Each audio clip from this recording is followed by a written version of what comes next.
One of the many reasons Auburn's win at Kentucky was so big is because everything they did, it's sustainable.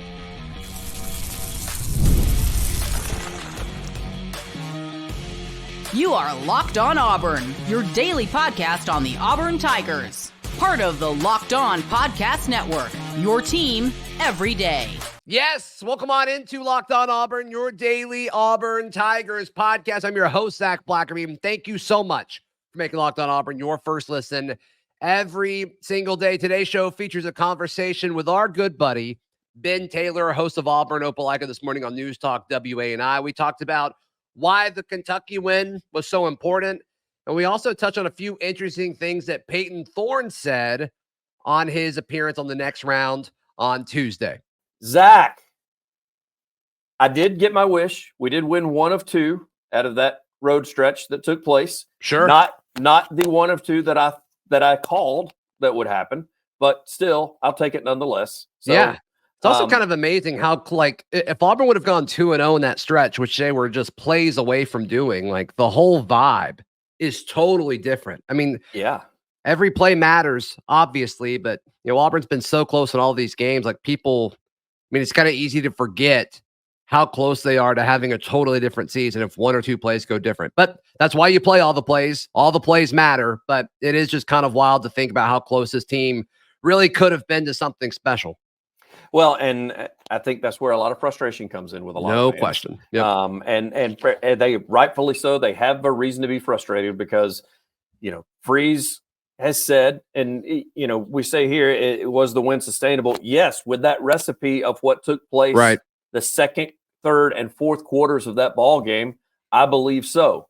Now, I have not a theory, but I have I guess a realization of why the first quarter was as bad as it was for Auburn. And that is because they keep shooting themselves in the foot from time to time, as we just talked about that they've done throughout the rest of the season. So I think that continued. And I think a lot of Auburn fans, and I honestly wonder if some players on the sideline were thinking in the first quarter, here we go again. I was just sitting on the couch watching it when Auburn went down 10-0. It's like, oh no, oh no, is it about to fall apart? And then, hey, this team snapped back and they were able to obviously rally and come back and win the football game, which is huge. And one of the many reasons why that win was so important is they kind of reversed a lot of trends that were going against them. Whether it's, you know, the ability to win a close game or perform in key moments or just kind of crawl out of a hole, a 10-0 hole against a good Kentucky defense. I'm not going to say good Kentucky team, but the defense has been pretty solid so far this season. You mentioned shooting themselves in the foot in the first quarter. Are you talking specifically the special team situation where it seems like they're starting within their own 10-yard line? Yes, and it's not just on kickoff. We're getting holes on punts that's still back. So, you know, when you talk about flipping the field, they're holding on punts that's backing us up another 10. So instead of getting the ball at the 35, we're getting it at the 25, which I know people say, yeah, but still you got to overcome that with, you know, handing Jarquez the ball. There's literally stats out there that will tell you have X amount of percentage to score when you start at this yard line. And it gets definitely better when you start on the 40 or beyond. Once you start dropping back behind the 40, 35, 25, 20, your odds they diminish so bad. And you have to do stuff like throw 3 straight downs to try to get out of a hole instead of giving it to Jarquez. And I know everybody says if you just would have given it to Hunter, that's easier said than done when you're starting at the 7-yard line. Well, also they've they gave it to Jarquez against Missouri. Yeah. Like he got his fair share of touches against Missouri and he wasn't as productive. And honestly, I think Kentucky's front seven is better than Missouri's front seven, which kind of makes the last 2 weeks even stranger. But that's par for the course for this entire football season. Not just Auburn, the entire football season. It's been bizarre. It's been crazy. But yeah, I mean, Freeze talked about that yesterday, about how like he had to beg Tanner Burns, the special teams coach, to say, hey, please just kneel it. It's not worth it. And I'm like, well, you're the head coach. Like you shouldn't have to beg anybody. And I'm sure it's a little tongue in cheek, he's trying to, go off of the good vibes that were there in the post-game presser. But yeah, I wonder if they're going to be more conservative on special teams. And I'm totally okay with that decision because I mean, most of the time when you take it out of the out of there anyway, and they're out of the end zone, and there's no hold. Like, odds are you're not getting past the 30. So at this point, like, what's the risk? What's the risk at this point? I don't think it makes sense. Well, and that was brought up to me yesterday, where somebody brought that to my attention about, the risk like you're talking about. I said, well, it hurts more this last time because I think Malcolm Simmons got out to like the 43 or the 44. But of course, the flag was thrown back at the 20, and they marked off from the spot of the foul. Right. So it puts us down at the 10 to start it. So that's why it stood out in the first quarter to me, because instead of starting at the 45-yard line, we're starting at the 10-yard line or 8-yard line, whatever it was that it pushed us back to. So, yes, get out of your own way, Auburn. That is the trend that just seems to keep taking care of itself and putting them in a bad position. Sure.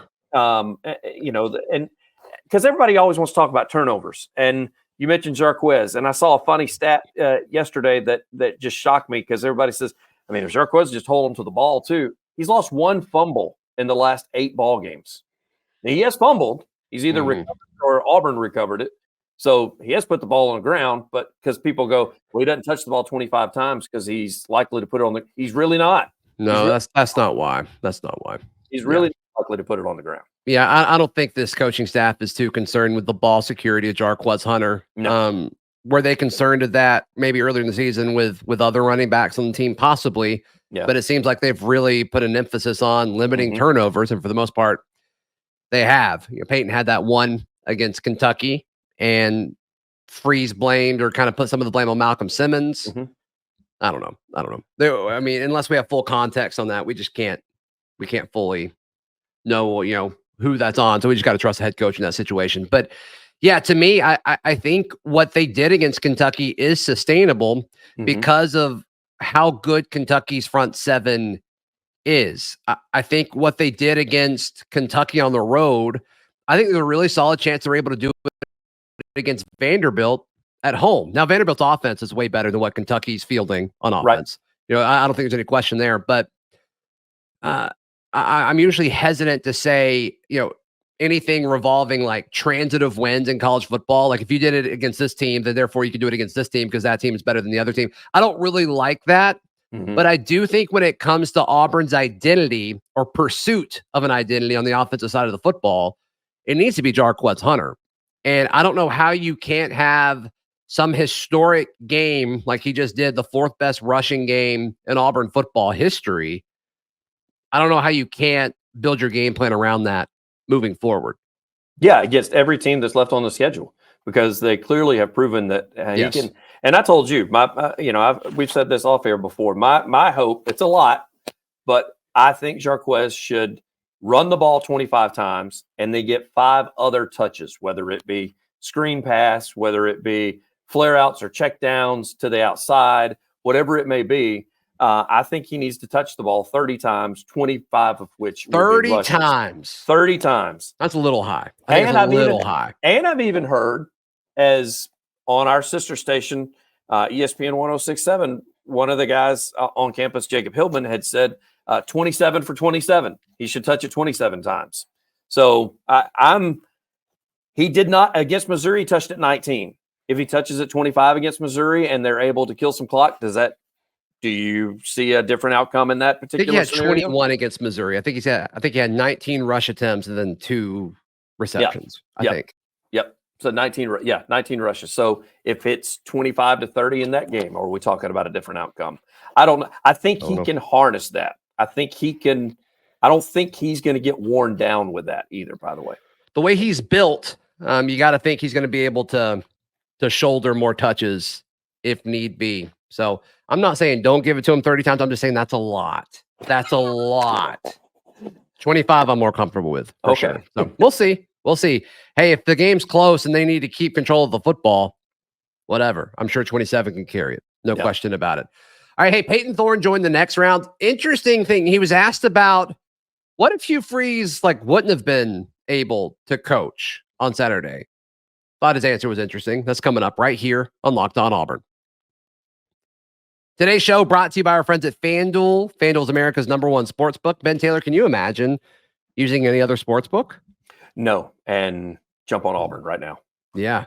Yeah. Oh, really? Auburn plus 6.5. Excuse me, minus 6.5. Yes. 6.5 point favorite on Vandy as we record this. Double-digit win. Yeah? Yep. FanDuel, wow. Send the check. I'm ready. I hope you're right. I hope you're right. Hey, right now, new customers can bet $5. You get $150 in bonus bets if you win. Just get started with $150 in bonus bets if you win that first $5 bet. That's over at FanDuel.com. Our Payton Thorne joined our friends at the next round Tuesday morning, his weekly, regularly scheduled segment with them. And of course, they asked about, what's the dynamic like of Hugh Freeze, not really traveling with the team. It didn't really sound like Payton and the players were like that aware of it, which is fascinating to me. I think we always I think the way a lot of people picture it is like the head coach is kind of like at the high school level, where like the head coach is speaks to the team and in big groups. And that's not really how it works. You're really interacting more with your position coaches than anybody else. And so, Peyton's like, I didn't really know that much about it until I was texting with him Saturday morning. Like, it's like, you're not here yet? That kind of thing. It's like, what do you mean you're not in Lexington? You're still in Auburn. What do you mean? But he was asked what the plan would have been if Freeze wasn't available. And he's like, I don't know if there really was one. And so there's two things on this. Like, one, the players weren't privy to the plan, which makes sense. That's fine. Or two, it was never really out of the question that Freeze was going to be able to coach on Saturday. But I thought the perspective was interesting. I think both can be true. I think that why worry your starting quarterback with, hey, so-and-so may be in your ear instead of Freeze because he's still at home sick. So why throw something else on his game plan that he wasn't planning on anyway? And number two, as you just said, Freeze may have told the staff on Friday night, listen, hell or high water, I'm going to be there Saturday. So I've already got a plan, because he flew with Cohen on the private jet. And he was like, I've already talked to Cohen, athletic director. We're going to be headed up Saturday morning. So I think both can be true. I do find it interesting. I do wonder who would be in his ear if Freeze didn't. You heard the next round guy say he's the only coach that's coached a ball game from both a dental chair and a hospital bed, and could have been doing so from, it sounds like, a private jet if they would have been running a little bit late and delayed. Which, by the way, you Auburn fans that were giving him high five after he had just had a 48-hour stomach virus and Tiger Walk, what are you doing? Don't touch somebody that's been sick for the last 48 hours. I mean, are they contagious? I was thinking the same thing, but it's probably not contagious, right? Better safe than sorry. I love Coach Freeze, but I don't know that I want to give him a hug after he's had a 48-hour but his perspective is he's always so gracious to fans who travel so far. And so he was like, you're here to support us. And if you want to give me a high five, I'm going to give you a high five. That's his perspective. And I totally get it. But what's next? Is he sharing his soda with him on the sideline? Here, have a sip. Oh man, it was interesting to see who would. I'm assuming Nix would be in his ear. Maybe, I don't know who would be. I would assume it would be Derek Nix for sure. Then maybe Ken Austin's kind of that support role, kind of what Nix has been doing to Freeze. And I would guess Durkin, defensive coordinator DJ Durkin, would have been the de facto head coach, I guess. Yeah. Just to label it. I'm sure it just would have been you're over the defense, you're over the offense type thing. But in that scenario, I would guess it would be Durkin just because he has head coaching experience. Yes. So that's the main reason there. Maybe because I did a portion with our good friend Charlie Five and earlier in the week, and he and I were talking. I did good, bad, and ugly. Maybe there's a different outcome at the end of the first half in what I called the ugly portion if Freeze is not in the ear of Payton Thorne, because that seemed like mass confusion with special teams rearing its head, sending 14 out there. Now, I think some of the linemen just didn't know they were supposed to get off the field. That was part of that issue. I'm not really worried about the mass sub thing. I'm more concerned about the running it when you have one timeout left and then just saying, okay, you can't take a sack. When we all knew, we all knew what was going to happen, right? We all knew he was going to get sacked in that situation. Yes, there's no doubt. Yeah. And I blamed both the staff and Thorne on that. I know afterwards, even during halftime, when they visited with Hugh about it, the reporter came back and said, yeah, that's on Payton. He should have thrown it out. And I told you, I said, the pocket had collapsed around him the entire time. The only time he was successful up to that point throwing the ball was when he rolled out. So why not roll him out, give him one option, say you either hit the back of the end zone or throw it 3 rows up. One of the two. I mean, but that was the call anyway. Like right. if you feel more comfortable running him out of out of the pocket, like that's fine. But you can tell, like when he got the ball, he had one read, and he double clutched it. It's like you either throw it to him or you throw it out like in the first row of seats. Right. Like that, those are the options, and you just didn't do it. So I don't know. That's still part of the ugly portion of my good bad. Yeah, for sure. And you could have done all of that from the same spot. You gained like 4-ish yards on that run. Yeah, it's like just save the timeout. 4 yards in that situation is not worth it, in my opinion. Right. Super easy to say in hindsight, but I think most people were saying that in real time as well. So we'll see. Well, it's going to be Vandy this week, and again, you and I talking. I said, during the Regis minute ago, I see a double-digit win out of Auburn this weekend. Ooh, I hope you're right. That would turn this season around, man. And then you take care of ULM, and then if you either beat Alabama or Texas A&M, you're bowl eligible. And right now, Texas A&M is a tougher out to me than Alabama is. Texas A&M on the road against South Carolina, 2.5-point favorites. They're amazing. Gettable. They're gettable. Yeah. Ben Taylor, how can people check out everything you've got going on?